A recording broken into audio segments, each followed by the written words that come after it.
ఆ మర్నాడు తులసి చెప్పినట్టు ఎరుపు షిఫాన్ చీర కట్టుకుని సెంటు జాజులు పెట్టుకుని అతని కొరకు ఎదురు చూస్తోంది. అతడు అందివ్వబోయే శరీర సౌఖ్యం కోసం కాదు, ఆమె అలా అలంకరించుకుంది. తను కోరబోయే వరం అతడు ఇవ్వాలంటే అతడిలో మానసికంగా కాకపోయినా శారీరకంగా స్పందన కలగాలి. తప్పదు. అద్దంలో తన అందాన్ని చూసుకుని పేలవంగా నవ్వుకుంది విజయ. ఇప్పుడు తనకి ఓ వేశ్యకు తేడా ఏముంది? తనకంటే తన భర్తకు శరీరం మనస్సు ఇస్తున్న ఆ మద్రాసు యువతి నయం కదూ. 6 అయింది, 7 అయింది, 8 అయింది, అతడు రాలేదు. పెళ్ళైన కొత్తలో ఎప్పుడో ఇలా అతడి కోసం ఎదురు చూసుంటుంది తను. మళ్ళీ ఈరోజు ఓ నిమిషం ఓ యుగంలా గడుస్తోంది. ఎప్పుడెప్పుడు అతడు వస్తాడా?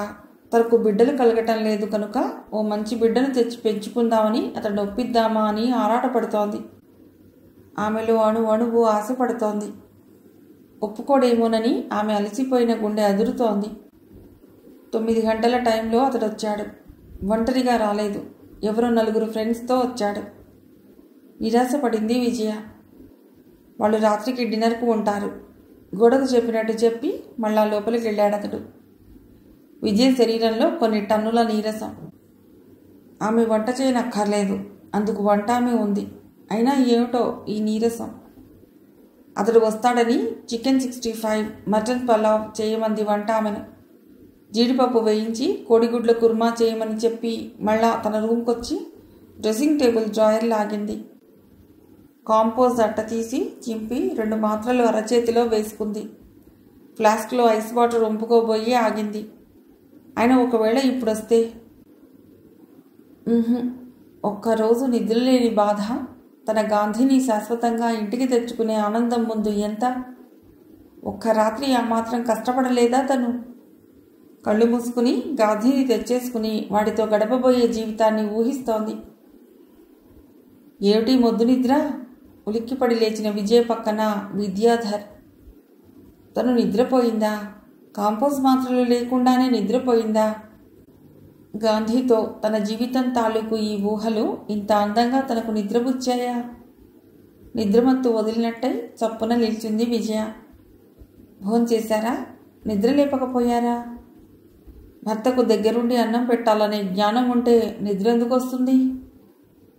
మీ ఫ్రెండ్స్ ఉన్నారని. నేను ఒక్కడే ఉన్నప్పుడు మాత్రం మహా వడ్డించినట్టు పెద్ద జోకేసినట్టు నవ్వి నడుము మీద చెయ్యి వేశాడు. నేను కోరిక కోరుతాను, కాదనరు కదా. తన దగ్గర నుండి కొంత సుఖం ఆశించే అతడి బలహీనతను గమనించి తన కోరిక అతడి ముందు పెట్టబోతోంది విజయ. ఎంత దౌర్భాగ్యం కాకపోతే భర్తకి లంచం ఆశ చూపిస్తోంది తను. ఏమిటది?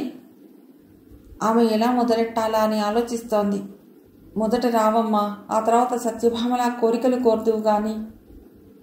ఆమె మనస్సు ఘనీభవిస్తోంది, ఆమె శరీరం ప్రతిఘటిస్తోంది. అతడి కోరిక తీరింది, ఆమె కోరిక అలాగే మిగిలిపోయింది. ఇక పడుకో. అతడు నిద్రపోబోతున్నాడు.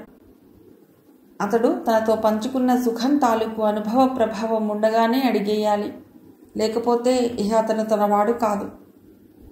ఏమండి? ఆవులిస్తూ ఏమిటన్నట్లు చూశాడు అతడు. మనం ఒక బాబును పెంచుకుందామా? అతడు ఊహించని కోరికది. క్షణంలో అతడి కళ్ళు ఎర్రగా మారే, నుదుటి మీద చర్మం ముడుచుకుంది. మనం పెంచుకునేదేమిటి? నేనే ముసలాడినైపోయాననుకున్నావా? మీరు ఎప్పుడో వారానికోసారి వస్తుంటిరి. వారానికోసారి వస్తే చాలదా? రోజు రావాలా? పెళ్లి కాని వాళ్ళకి ఎంతమందికి ఒక్కసారికే పిల్లలు పుట్టడం లేదు? విజయ తల భూమిలోకి వాలిపోయింది.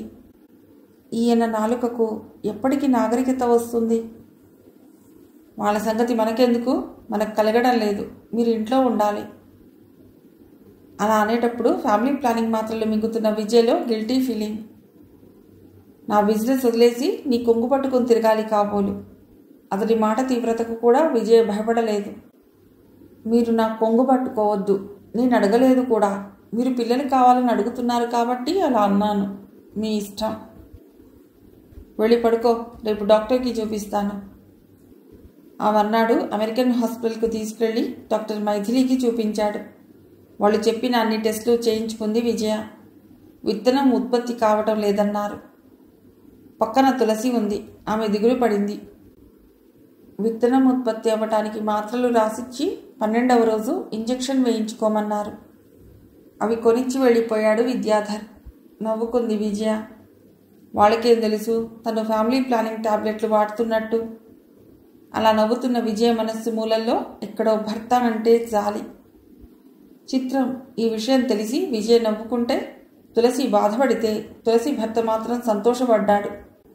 అప్పుడు ఆస్తంతా తనది. నిజానికి ఆస్తి అనుభవించేది తన బిడ్డలు. వాళ్ళు తమని రేపు చూడరు. అయినా తమ్ముడి ఆస్తి కావాలతడికి. ఇది సృష్టి. ఆ మర్నాడు మరలా వచ్చింది తులసి. విజయ, నాకు రాత్రి నిద్ర పట్టలేదు. డాక్టర్ రాసిచ్చిన మాత్రలు మింగావా? తోటికోడల వైపు ప్రేమగా చూసింది విజయ. లేదక్కా, 2వ రోజు నుండి కదా. జాగ్రత్తగా మింగు. పిల్లల కోసం మళ్ళా పెళ్లి చేసుకుంటాడో ఏమిటో. ఈ ఆలోచన విజయ్కు ఇంతవరకు రాలేదు. అది నిజమైతే అది తనకెంత శుభవార్త. తనకు విడాకులిస్తే తను పక్షిలా తన బిడ్డల్ని తీసుకుని ఎగిరిపోవచ్చు. కానీ ఆమె దురదృష్టం, విద్యాధర్కి అలాంటి ఆలోచన రాలేదు. విజయ మంతుల్ని తనకు తెలిసిన పిల్లలేని ఓ అమ్మాయికి ఇచ్చేసింది. అప్పుడప్పుడు అతన్ని మోసం చేస్తున్నందుకు ఆమె బాధపడినా ఇది నాకు తప్పదు అని సరిపెట్టుకునేది విజయ. ఆ రోజు ఎంత ఆనందంగా పిల్లల్ని చూడను నిర్మల్ శిశుభవన్కి వెళ్ళిందో అంత దిగులు పడింది విజయ. సిస్టర్ ఓమెన్ వెళ్ళగానే చెప్పింది సిస్టర్ సుపీరియర్ మార్తాకు ట్రాన్స్ఫర్ అయ్యిందని. అమ్మా, ఎక్కడున్నాడో పరిగెత్తుకుంటూ వచ్చి కాళ్ళని చుట్టేశాడు ప్రవీణ్. వాడి పరుగు శబ్దాన్ని గమనించి ఆడుకుంటున్న పిల్లలంతా పరిగెత్తుకుని వస్తున్నారు. బుద్ధు తల మీద చెయ్యి వేసింది విజయ. ఇక వీళ్ళనెవరు చూస్తారు? మార్తా లేకపోతే ఆ హోంలో తన పిల్లల్ని చూడటానికి మరెవరూ లేనంత శూన్యంగా ఫీల్ అవుతోంది. మార్తా లాంటి వాళ్ళు ఇంకా 5గురున్నారు. మార్తా స్థానంలో మరో సిస్టర్ వస్తుంది. కానీ ఏదో దిగులు. తనకి మార్తాకి ఏదో బంధం. ఆ బంధంలో తన పిల్లల్ని ప్రత్యేకంగా చూస్తుందనే భావం ఆమెకి ఎంతో ధైర్యాన్ని ఇచ్చేది. అమ్మ ఆడుకోవడానికి బాల్స్ తెచ్చింది. పిల్లలు గోలగా ఉన్నారు. డ్రైవర్ తెచ్చి పిల్లలకు బాల్స్ పంచుతున్నాడు. విజయ ధ్యాసంతా మొదట మార్తాని కలవాలనే. అమ్మా, ఈరోజు గాంధీ అన్నం తినలేదు. విజయ ఉలిక్కి పడింది. అన్నం తినలేదా? ఎందుకని అలిగాడు. అక్కడే ఉన్న ఓ చిన్న పాప జవాబు చెప్పింది. ఎందుకు అలిగాడమ్మా? తనను తాను కప్పిపుచ్చుకుంటూ మోకాళ్ల మీద కూర్చుని ఆ పాప భుజం మీద చెయ్యి వేసి అడిగింది విజయ. బుద్ధు మాట్లాడలేదు. బుద్ధు పక్కన నిల్చున్న వహీద్ ముందుకొస్తూ అన్నాడు, స్వరూప్ లేడు అమ్మా. వాడు నాకు అమ్మ ఉంది నీకు లేదు అన్నాడు. అందుకని. వహీద్కి విజయ్ అంటే చాలా ఇష్టం. కారణం లేకపోలేదు. ఎంత కాదనుకున్నా ఎంత వద్దనుకున్నా విజయ బుద్ధు మీద, గాంధీ మీద, వహీద్ మీద చూపించే ప్రేమలో వాళ్ళకి ప్రత్యేకత కనిపిస్తూనే ఉంది. విజయ మనస్సు ఆ రోజు 2వసారి బాధపడింది. పాపం గాంధీ ఎంత ఫీల్ అవుతున్నాడో. ఆ 2 జడల పాపకు తెలియదు. అలిగాడు అంది. కానీ అది అలక కాదు. ఆ చిన్న హృదయంలో వెల్తి. గాంధీ ఎక్కడా?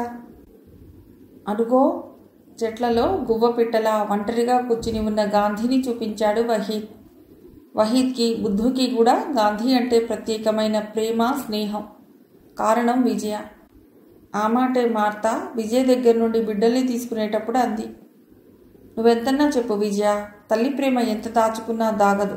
అది బయటపడిన నాడు హోం పిల్లల్లో క్రమశిక్షణ దెబ్బతింటుంది అని. లేదు మార్తా, నేను నీకు మాటిస్తున్నాను. ఏ రోజు నేను వీళ్ళని స్పెషల్గా చూడను అంది తను. కానీ మార్తా అనుభవంతో అన్న మాట నిజం. విజయ్ గుండెల్లో ఇప్పుడు ప్రవహించేది బాధ్యత కాదు, ప్రేమవాహిని. పిల్లలందరినీ విడిపించుకుని గాంధీ వైపు నడిచింది విజయ. బుద్ధు మాత్రం కాస్త దూరంగా స్తంభాన్ని కానుకుని నిల్చుండిపోయాడు. వాడిలో అమ్మ ప్రేమంతా తనకే కావాలనే స్వార్థంలో నుండి పుట్టిన అసూయ. గాంధీ మంగి తల మీద చెయ్యి వేసి పిలిచింది విజయ. తలెత్తాడు వాడు. అన్నం తినలేదుట, ఆకలిగా లేదు, దా ఏదైనా తిందువు గాని. వాడు మాట్లాడలేదు. ఎందుకు తినలేదమ్మా అని అడగబోయి ఆగిపోయింది విజయ. దానికి వాడిచ్చే జవాబును ఎదుర్కొనే శక్తి తనలో లేదు. దా వెళదాన్రా చేయి పట్టుకుంది. నాకొద్దు. ఎందుకొద్దు? నాకు అమ్మ కావాలి. అన్నం వద్దు. వాడి కళ్ళల్లో చివ్వున చిమ్మిన కన్నీళ్లు ఆమె ఊపిరిని క్షణం ఆపేశాయి. నేను నీ అమ్మనురా. ఆమె గుండెల్లో నుండి, గొంతులో నుండి, నాలుక చివరి నుండి దూకిన జవాబుకు వాడి కళ్ళు క్షణం మెరిసి ఆరిపోయాయి. నాకు నా అమ్మే కావాలి. నేనొద్దా? వద్దు. విజయ్ గుండెల్లోని కన్నీళ్లు బయటకెళ్ళని మార్గం లేక గుండెను ఛేదిస్తున్నాయి. నేనంటే నీకు ఇష్టం లేదా? విజయ్ కంఠంలో వణుకును గాంధీతో పాటు మిగతా పిల్లలు కూడా కనిపెట్టారు. వాళ్లకు గాంధీ మీద కొద్దిగా కోపం వచ్చింది. పాపం అమ్మ ఎంత బాగా చూస్తుంది, ఎన్ని తెస్తుంది. గాంధీ కొద్దిగా చెలించాడు. నువ్వంటే ఇష్టమే. విజయ్లో కొద్దిగా రిలీఫ్. నాకు మా అమ్మ కావాలి. వస్తుంది గాంధీ, మీ అమ్మ వస్తుంది. మామూలుగా అందరినీ బుజ్జగించినట్లే గాంధీని బుజ్జగిస్తోంది. కానీ నిగ్రహించుకోవటానికి చాలా శక్తి కావాల్సి వస్తోంది. అందుకు ఆమె ప్రాణం హరించుకుపోతోంది. ఇప్పటికిప్పుడు వాడిని నేనే మీ అమ్మనురా అని చెప్పి ఎత్తుకెళ్ళిపోవాలనుంది. కానీ తమాయించుకుంటోంది. వస్తే అమ్మతో పెడతావా? వేగంగా తలాడించాడు వాడు. మనస్సులోనే తేలిగ్గా నిట్టూర్పు విడిచింది విజయ. అంటే తనని వదిలేసి వెళ్ళిన తల్లి మీద అసహ్యం పెంచుకోలేదు గాంధీ. అది చాలు. వాడికొక బాల్ ఇచ్చింది. వాడిని ముద్దు పెట్టుకోవాలనిపించింది. కానీ ఎలా? ఇంతమంది మధ్యలో ఎలా? విజయ్కు గాంధీని చూస్తే భయం. చప్పున ముద్దు పెట్టుకుంటే వాడు విదిలించుకుంటాడేమో.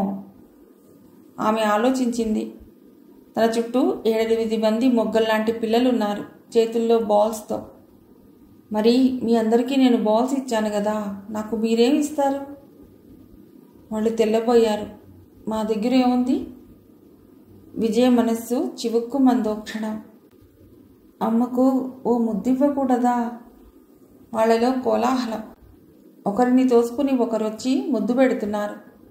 ఒకరు నొసటి మీద, ఒకరు బుగ్గ మీద, ఒకరు పెదాల మీద. గాంధీ అలాగే నిల్చుండిపోయాడు. గాంధీ, నువ్వు పెట్టవా? వాడు క్షణం కదలలేదు. విజయ బలంగా నిరాశపడింది. మరుక్షణంలో వాడు ఆమెను వాటేసుకుని వెక్కి వెక్కి ఏడ్చేశాడు. గాంధీ, మా తండ్రివి కదూ, ఏడవకమ్మా, నేను లేను నీకు అని వాడిని లాక్కుని వాడి ఎర్రటి తమలపాకుల్లాంటి పెదాల మీద మనస్సు తీరా ముద్దు పెట్టుకుంది విజయ. వాడు స్పృహ తెచ్చుకున్నాడు. సిగ్గుపడ్డాడు. విజయ్ చేతుల్ని విడిపించుకున్నాడు. దూరంగా వెళ్ళి నిల్చున్నాడు. నిరాశపడింది విజయ. ఆమెకు అర్థమవుతోంది. గాంధీ దగ్గరికి వెళ్ళి వాడి కన్నీరు తుడిచి చెయ్యి పట్టుకుంది. చూడు పాపం, నువ్వు అన్నం తినలేదని వహీద్, తేజ, విశ్వం, మేరీ అందరూ ఎంత దిగులుగా ఉన్నారో. రా భోంచేద్దు కానీ. వాడిలో మళ్ళీ మొండితనం. నాకొద్దు, నాకు అమ్మ కావాలి. నిట్టూర్చింది విజయ. ఇక్కడ నీకేం తక్కువమ్మా? అమ్మలేదు. ప్రశ్నలకు జవాబు ఠకీమనిస్తున్నాడు. అమ్మగారు బాగా చూడటం లేదా? అడగకూడని రీతిలో అడిగానని నాలిక ఖర్చుకుంది విజయ. బాగా చూస్తున్నట్టు తలూపాడివాడు. మరి ఇంకేమమ్మా? నాకు అమ్మ కావాలి. పాపం వాడికి ఎలా చెప్పాలో తెలియటం లేదు. తల్లి ఒడిలో కూర్చుని మారం చేయాలని, తల్లి చేత గోరుముద్దలు తినిపించుకోవాలని, తల్లి డొక్కలో వెచ్చగా నిద్రపోవాలని ఇంకా వాడికి స్పష్టంగా తెలియటం లేదు. కానీ సంకలో బిడ్డలతో ఆ హోమ్ని చూడటానికి వచ్చేవాళ్ళని చూసినప్పుడు అలాంటిదేదో కావాలనిపిస్తుంది వాడికి. అమ్మగారు బాగా చూస్తారు కానీ వాళ్ళ మీద తనకు హక్కు లేదు. అలగను, మారాన్ చెయ్యను, మొండికేయను, కోరికలు కోరను, స్వతంత్రం లేదు. వాళ్ళు మంచివాళ్ళు, ఏస్తుక్రీస్తంత మంచివాళ్ళు, కానీ అమ్మలు కాదు. ఇది వాడిలో స్పష్టంగా కదులుతున్న భావం. ఎలాగో బుజ్జగించి తీసుకెళ్ళి అన్నం చారు వేసి వాడికి అన్నం తినిపించి తాను దిగులు తిని వాడిని పిల్లలకు వదిలేసి మార్తా దగ్గరికి వెళ్ళింది విజయ. ఏదో ఫైల్స్లో మునిగిపోయిన సిస్టర్ మార్తా తలెత్తి నవ్వింది. నీకు ట్రాన్స్ఫర్ అయ్యిందిట, కూర్చోకముందే అడిగింది విజయ. ఈ వారంలో రిలీఫ్ కావాలి. సిస్టర్ మార్గరెట్ రావాలి. ఎక్కడికి? కూర్చుంటూ అడిగింది. రాయవేలూరుకి. అక్కడ భాష ప్రాబ్లం కాదా? నేను సరే తెలుగుదాన్ని, మా వాళ్ళంతా కొద్దో గొప్ప తెలుగు నేర్చుకోలేదు, అలాగే నేను. నీకు దిగులుగా లేదు? దిగులా? మేం దిగులు పడకూడదు. దిగులు పడకూడదనేది రూల్. దిగులు పడకుండా ఉండగలమా? ఇది మనస్సు కదా. మార్తా కళ్ళలోకి సూటిగా చూస్తూ అడిగింది విజయ. నవ్వింది మార్తా. నాకు దిగులుగా ఉంది. నన్ను, ఈ పిల్లల్ని విడిచిపోవాలంటే నీకేమీ అనిపించడం లేదా? అనిపిస్తుందేమో, కానీ మాకు ఆ బంధాలు ఉండకూడదు విజయ. మనం ప్రేమించాలే గాని ఏ పిల్లలైనా మనల్ని అల్లుకుపోతారు. నిరాశపడింది విజయ. ఇదే జయలక్ష్మికి మార్తాకి ఉన్న తేడా. ఇద్దరూ స్నేహితులే. మార్తా అందరినీ ప్రేమిస్తుంది, జయ తనని మాత్రమే ప్రేమిస్తుంది. మళ్ళీ ఎప్పుడొస్తావు? నేనా? మేము ఇక్కడికి రాకూడదు, ఇక్కడికి ట్రాన్స్ఫర్ అయితే తప్ప. ఆశ్చర్యంగా చూసింది విజయ. ఇన్ని నిబంధనలా, ఇన్ని నిషిద్ధాలా? అయినా వీళ్ళెంత ఆనందంగా ప్రశాంతంగా ఉన్నారు. ఆ పెదవుల మీద చిరునవ్వు చెరగదు, కళ్ళల్లో ఎట్టి పరిస్థితుల్లోనూ విసుగు కనిపించదు. ఇదెలా సాధ్యం? తనలో మరెందుకిన్ని నిరాశలు, నిస్పృహలు? ఆ రోజుల్లో తపస్సు చేసిన మునులకు కూడా ఎంత గర్వం, ఎంత కోపం! ఏ తపస్సు చేసి సాధించారు వీళ్ళు ఇంత నిగ్రహశక్తి? ఏమిటి ఆలోచిస్తున్నావు? తలెత్తి కళ్ళెత్తి మార్తా వైపు చూసింది విజయ. మీ అమ్మ వాళ్ళని చూడాలనిపిస్తే? అలా అనిపించకూడదు. కూడదు సరే, అనిపించదా? అనిపించినా అదేమంత బాధగా అనిపించదు. 3 ఏళ్ల తర్వాత చూడబోతాంగా. ఇక్కడ ఈ కట్టుబాట్లలో మీ మనసుకి ఆనందంగానే ఉంటుందా? దిగులుగా అనిపించదు? ఈసారి మార్తా విజయ్ కళ్ళలోకి నవ్వుతూ చూసింది. లేదు విజయ, మాకు చాలా ఆనందంగా ఉంటుంది, చాలా తృప్తిగా ఉంటుంది. విజయ ఆలోచనల్లోకి వెళ్ళిపోయింది. మనసు ఆనందంగా ఉండటమే మనిషికి మొదటి అవసరం. అది తనకి డబ్బుతో, హోదాతో, సౌకర్యంతో రానప్పుడు నిజంగా ఈ సౌకర్యాలలో, నిబంధనలలో, ఈ సేవలో వీళ్లకు దొరికేప్పుడు తను కూడా ఇందులో ఎందుకు చేరిపోకూడదు? విజయ ఆలోచిస్తుండగానే మార్తా మళ్ళీ అంది. ఇది మేము కోరుకున్న జీవితం విజయ. విజయ ఆలోచనల నరం తెగిపోయింది. నిజం, అది వాళ్ళు కోరుకున్న జీవితం. కానీ తనలా ఉండలేదు. తనకు స్వతంత్రం కావాలి. పైగా భార్యగా, తల్లిగా బతకాలన్న ప్రలోభం తనలో పోలేదు. అందున తను ఈ అసౌకర్యాలలో బతకలేదు. నిట్టూర్చింది విజయ. మార్తా, నాకు చాలా దిగులుగా ఉంది నువ్వు వెడుతుంటే. మార్తా అర్థం చేసుకుంది. నాలాంటి వాళ్ళు ఇక్కడ చాలామంది ఉన్నారు విజయ. నీ పిల్లల గురించి దిగులు పెట్టుకోనక్కర్లేదు. క్షణం నిశ్శబ్దంగా ఉంది విజయ. మార్తా పిలిచింది. ఫైల్లో ఏవో టిక్స్ ఇచ్చుకుంటున్న మార్తా పని ఆపింది. నీ స్థానంలో వచ్చే సిస్టర్ సుపీరియర్ బుద్ధును, గాంధీని ఇక్కడ ఉంచను అంగీకరిస్తారో లేదో. ధైర్యం చెప్తున్నట్టుగా నవ్వింది మార్తా. నీవు అభయం పెట్టుకోకు. ఒకసారి ఒక సిస్టర్ సుపీరియర్ అంగీకరించిన పిల్లల్ని మరో సిస్టర్ సుపీరియర్ నిరాకరించదు. వాస్తవం ఆమెకు చెప్తారా మీరు? చెప్పాలి. ఈ శిశుభవన్లో ఉండే ప్రతి సిస్టర్ ప్రతి బిడ్డను గురించి వివరాలు తెలుసుకుని ఉండాలి. లేకపోతే మేమెక్కడుంటామో ఏమో. తల్లిదండ్రులు లేని బిడ్డలనుకుని పెంపకానికి ఇచ్చేస్తే ప్రమాదం ఉంది. విజయ గుండె గొంతుకులోకి వచ్చినట్లయింది. అమ్మో, ఇంకేమైనా ఉందా అంది. థ్యాంక్స్ మార్తా, మీ పద్ధతులకు జోహార్లు. కానీ మార్తా, నీ దగ్గర ఉన్నంత స్వతంత్రం నాకు నీ స్థానంలో వచ్చే వాళ్ళ దగ్గర ఎలా ఉంటుంది? నేను చెప్తాలే విజయ, దయగా చూస్తూ అంది మార్తా. ఎంత కరుణ వీళ్ళ గుండెల్లో, ఎంత నిస్వార్థపరులు వీళ్ళు. ఓకే, ఆలోచించు విజయ. బుద్ధుని, గాంధీని తీసుకెళ్లే విషయం డీప్గా ఆలోచించు అంది మార్తా. తీసుకెళ్ళమంటావా? వాళ్ళు చెడిపోరుగా సిస్టర్. ఆదరంగా నవ్వింది మార్తా. ఏమీ అవ్వదు. పైన ప్రభువు ఉన్నాడు.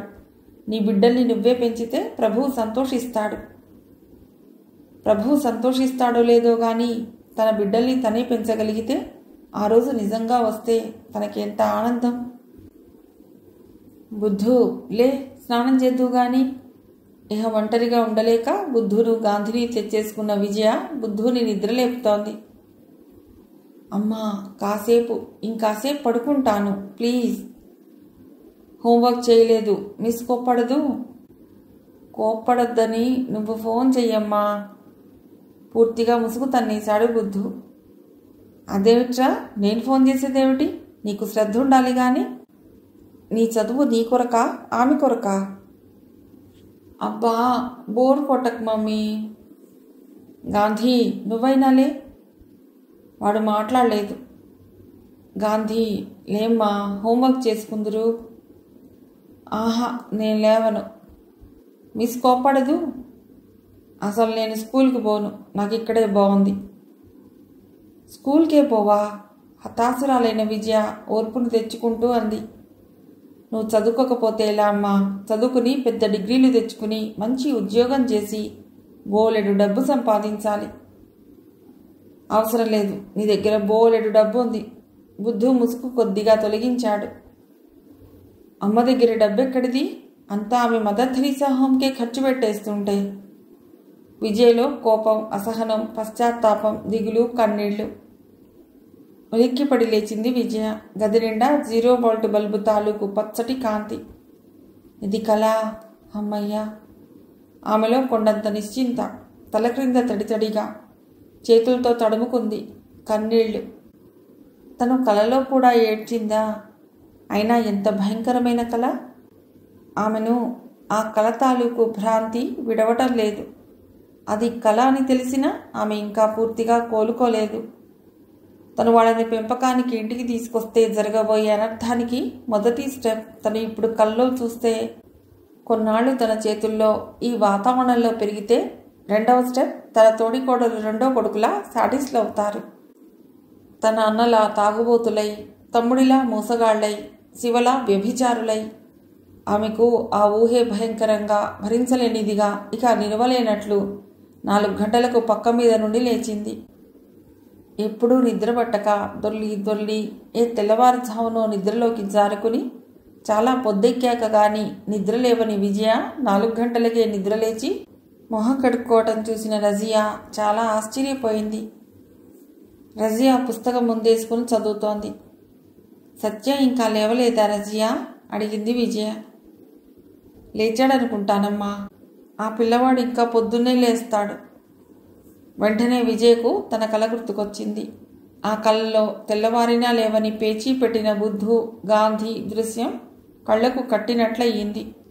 అది కలని తెలిసినా జరగబోయే వాస్తవం ఇదే అనే భ్రాంతి ఆమెను చుట్టేస్తోంది. సత్యాకి మరో దారి లేదు. తను చదువుకుంటే ఉద్యోగస్తుడే మంచి జీవితం, లేకపోతే అట్టడుగు జీవితం. ఆ సత్యం వాడికి తెలుసు. కానీ లేమి అనేదే తెలియని ఈ ఇంట్లో, ఈ సిరిలో పెరిగే బుద్ధుకు, గాంధీకి ఉద్యోగం అవసరం కాదు కాబట్టి చదువు మీద ధ్యాస ఉండదు. ఆలోచనలతో విజయ మెదడు వేడెక్కిపోతోంది. తన పిల్లలు ఈ వాతావరణంలో పెరిగితే చదువుకోవలసిన టైంలో దురలవాట్లకు బానిసలై వాటిని అభ్యసిస్తూ స్వార్థపరులుగా, అమానుషంగా ఎదుటి వ్యక్తుల్ని నొప్పిస్తూ ఆనందిస్తూ. లోపలికెళ్ళి గ్యాస్ స్టవ్ అంటించి కాఫీ కాచుకోబోతున్న విజయను వారించింది రజియా. నాకు చెప్తే నేను చేసివ్వనా? మీరు వెళ్ళి పడుకోండి. వద్దు, నువ్వు వెళ్ళి చదువుకో. మీరు కాఫీ కాచుకుంటారా? మీకేం కర్మ మమ్మల్ని ఇంతమందిని పోషిస్తూ. మరుగుతున్న నీటిలో కాఫీ పొడిని వేయబోతున్న విజయ వెర్రిగా చూసింది. గొప్పవాళ్ళు చెడిపోవటానికి మరో కారణం ఇది. మీరు గొప్పవాళ్ళు, మీరు పనిచేయవలసిన పని లేదు అని చుట్టూ జనం తాము మర్చిపోయినా మర్చిపోనివ్వకుండా గుర్తు చేస్తుంటారు. నీకేమోయ్, శ్రీమంతుల బిడ్డవి, చప్పగా డిన్నర్ ఇస్తావా? మంచి ఫారిన్ సరుకు తెప్పించు. తను పెంచుకోబోయే కొడుకులు 10-15 ఏళ్ల తర్వాత ఎదుర్కోబోయే సన్నివేశాన్ని సెకండ్ల మీద తన మనోఫలకం మీద చిత్రించుకుంటోంది విజయ. మామూలు పార్టీ ఇస్తున్న బుద్ధులో, గాంధీలో చిన్నతనం.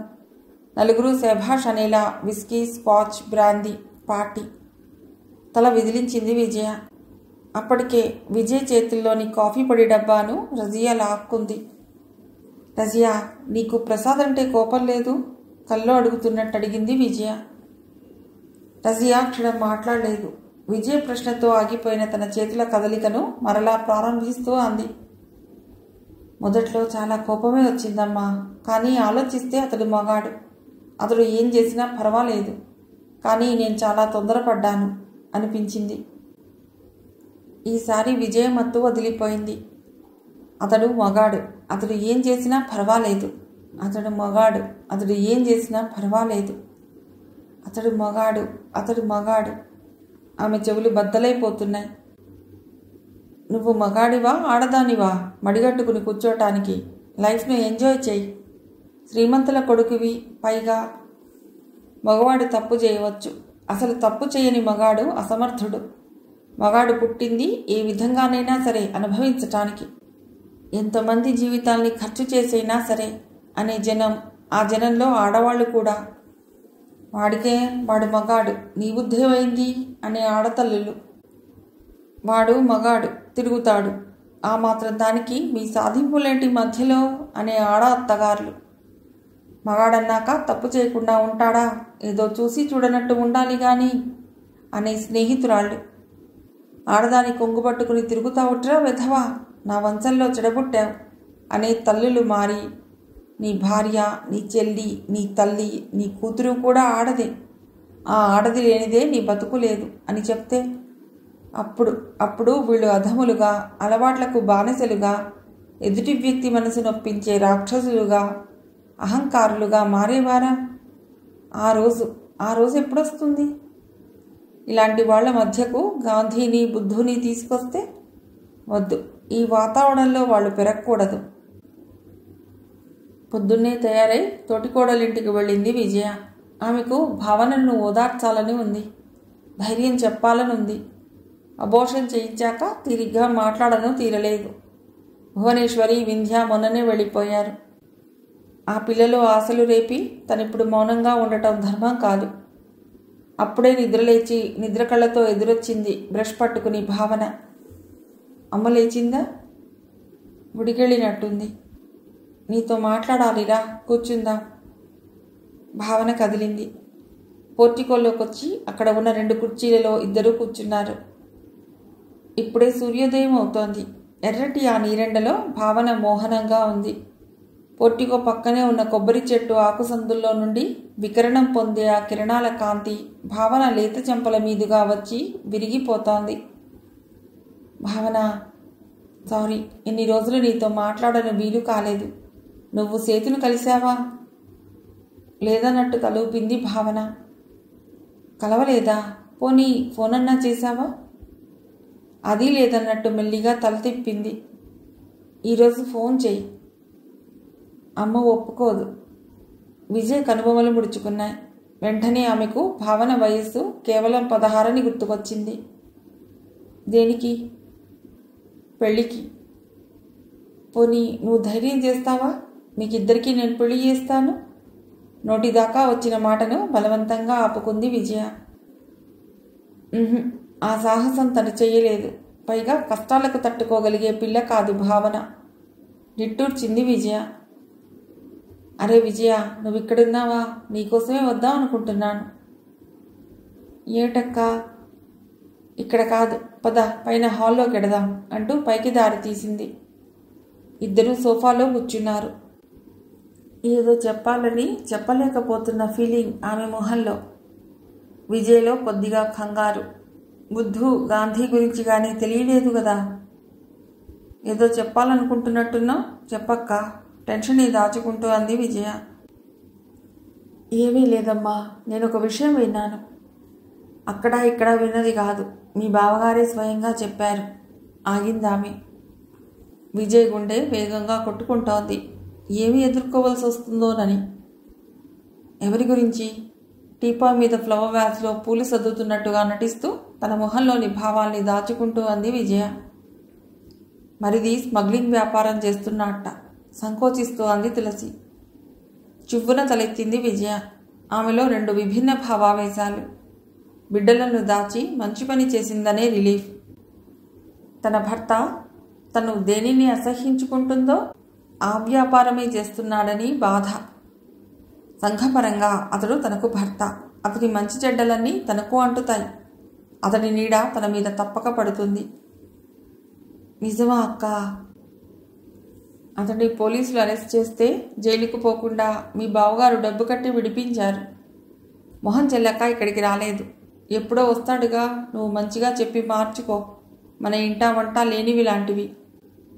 విజయ హతాశురాలయ్యింది. తోడికోడలు అన్న ఆఖరి మాట ఆమెను మరీ బాధ పెట్టింది. నిజమే, స్మగ్లింగ్ అనేది తమ ఇంట లేదు. బావగారు తన బావమరిది భార్య పంకజం ఆస్తిని కాపాడుతానని చెప్పి మోసం చేసి ఆమె బిడ్డల్ని అనాథల్ని చేశాడు. కానీ అతడు చేసింది స్మగ్లింగ్ కాదు కదా. విజయ, ఇలా చెప్పానని బాధపడకు. ఇది ఇంకా దూరం పోతే మన పరువు ప్రతిష్టలు గంగపాలవుతాయని, పైగా నీ జీవితం ఏమవుతుందోనని భయపడి. విజయ తులసి చేతుల్ని తన చేతిలోకి తీసుకుంది. నువ్వు నన్ను బాధ పెట్టడానికి చెప్పవని నాకు తెలుసక్క. నిజమే, తులసి చాలా అమాయకురాలు. తన తమ్ముళ్ళని మోసం చేసిన భర్త వాళ్లే తనను మోసం చేశారని చెప్పినా నమ్మిన అమాయకపు ఇల్లాలు. అందుకే విజయ తన భర్త వస్తే అతన్నే అడిగి తెలుసుకోవాలనుకుంది. అతడు అబద్ధం చెప్పడు. ఎందుకంటే అబద్ధం చెప్పి తనను సంతోషపెట్టాలని అతడు అనుకోడు గనుక. విజయ ఊహించినట్టు అతడు నిజమే చెప్పాడు. ఆ క్షణం నుండి అతడికి మరీ దూరమైపోయింది విజయ. మిగిలిన కథ తర్వాతి భాగంలో.